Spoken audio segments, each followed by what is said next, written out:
pamilya na hindi mo alam? Naghahanap po ako ng pagmamahal. Kumbaga kasi broken family po kami. 11 years ko na pong hindi nakikita yung mama ko. Ang tatay mo, nakikisama mo ba? Kasama ko po si Papa. Saan ka ba nakatira? Sa Antipolo po.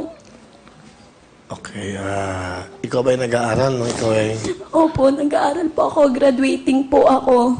Nung nag-aaral ako, 4 months na yung tiyan ko. Wala silang alam na buntis nga ako. Boyfriend mo ba yan? Opo, boyfriend ko talaga. Boyfriend mo to, saan mo nakilala to? Kasi po, nung time na nakilala ko siya, hindi po, kumbaga, stop ako sa pag-aaral. Napabarkada, natuto ng bisyo.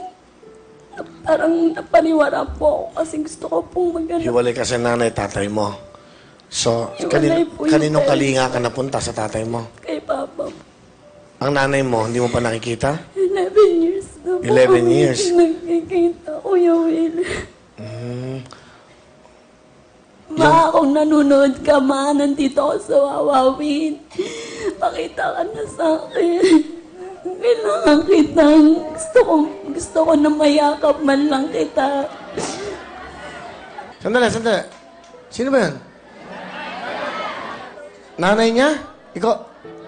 Halika. Hindi ko alam. Kilala mo ba yung nanay mo? Grade 2 lang po kasi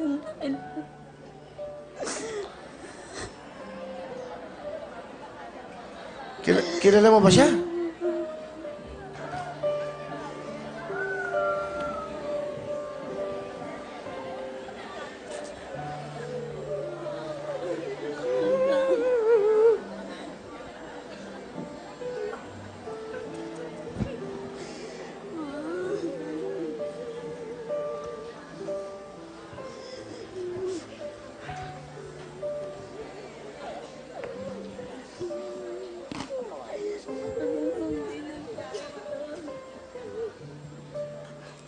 Sandali.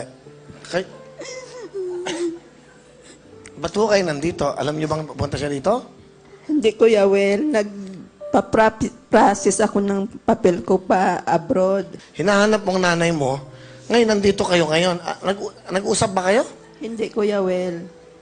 Kilala niyo yung anak niyo? Iniwan ko ni Kuya Will, grade 2 pa lang. Nasabi ko lang ako nakatira. Alam niyo bang nandito siya ngayon? Hindi, Kuya Will. Ano yun? Nagkataon lang? Sino yun? Alik kayo. Ma'am, ayan, parang meron siyang alam eh. Bali, kasama niyo yung nanay niya? Opo, Kuya Will. Kasi ano po, ganito, yung siya dati na mamasukan sa akin sa pabrika ko. Tapos, tamang-tama na yung bata, humingi ng pamasahe kanina, pumunta sa bahay. So, binigyan ko siya ng pamasahe. Late na nga daw. Tapos sabi ko, baka niloloko mo ko. Kasi pwede kita makapunta tayo doon, manood. Sabi ko na gano'n. Sabi, hindi, auntie, nakapasok po ako, kaso wala akong pamasahe. Paano ka nakapag-audition? Sabi niya, yung matanda, yung sumama sa kanya, kahapon daw. Tinawagan ko yung nag-ano sa kanila. Sabi ko, kilala ko yung buhay nito. Ang mother nito, pwede kong tawagan. Akala ko na sa Bicol, kasi nakaraan sa Bicol yan eh. Pinuntahan ko, sinundo ko, sabi ko sa hipag ko, sinabi ko sa kanya, may magpa-process ng NSO mo na sinawalan na siya ng panahon. Nung nawalan siya ng pag-asa dahil yung NSO niya, wala. Tinawag pa namin sa Negros. Ngayon, nung sinabi ko, pumunta ka, pero hindi niya alam na mag-anong anak niya. Kaya sabi sa akin, nung nag-audition sa kanya, be sure mo na darating yung nanay. Sabi ko, gagawin paraan. Sinundo ko yun ng 10:30. Dumaan kami ng NSO. May NSO, ano yan eh. Sabi ko sa ipag ko, iiwan ko siya. Sabi ko, may pupuntahan ako. So, hindi alam ni, ano pangalan niyo? Bing po. Aling Beng na makikita niyo tong batang to. Hindi ko sinabi. Ngayon lang, sabi ko, anak mo yan, Beng. Si Pam. Kaya doon nag-iyak anak niya. Yun. Tapos, yung father po niya, ayaw nila papuntahin dahil hindi magkasundo nung kuya niya at papa niya. Sinundo ko pa ako kanina sa Meralco para lang mapunta rin yung papa niya. Pinaalam ko pa sa supervisor. Kanina lang tanghali.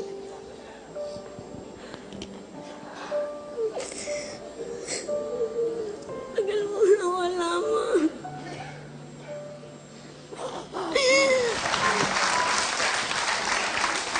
Shut lang. Ate, maraming salamat po. Maraming salamat sa mga tumulong sa akin para makapasok dito. Kung hindi dahil sa inyo, hindi ko makikita yung...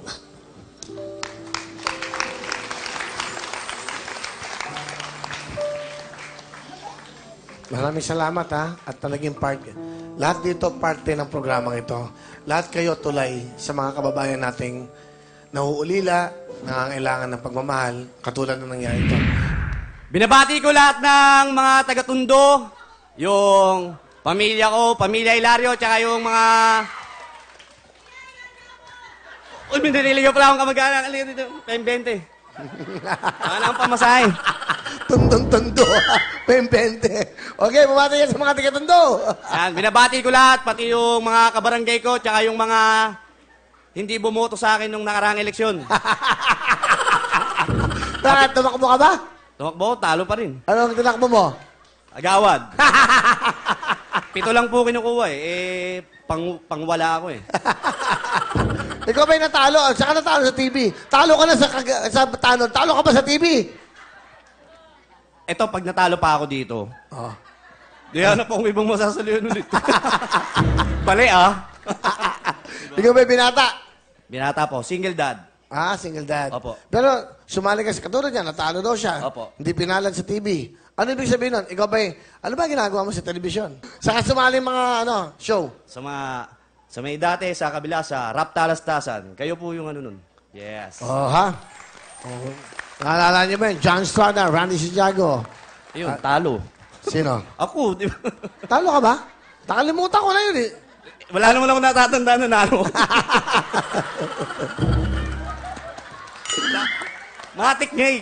Kaya nga kaming tatlo nandito eh. Lahat, oh, ikaw, talo. Talo. Pustahan tayo. Tatlo tayo rito. Wala mananalo rito. Oh, di ba? Yeah. Ganda mga, magaling. Sino kasama mo? Mac? Pinakikilala ko sa inyo ang pinakamamahal kong prinsesa, si Rain.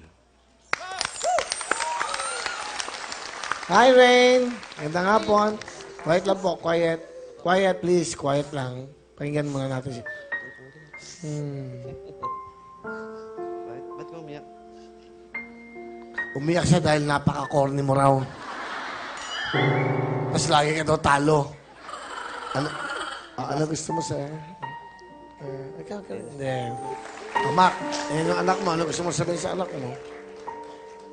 Masasabi ko lang, alam mo, maliit ka pa lang.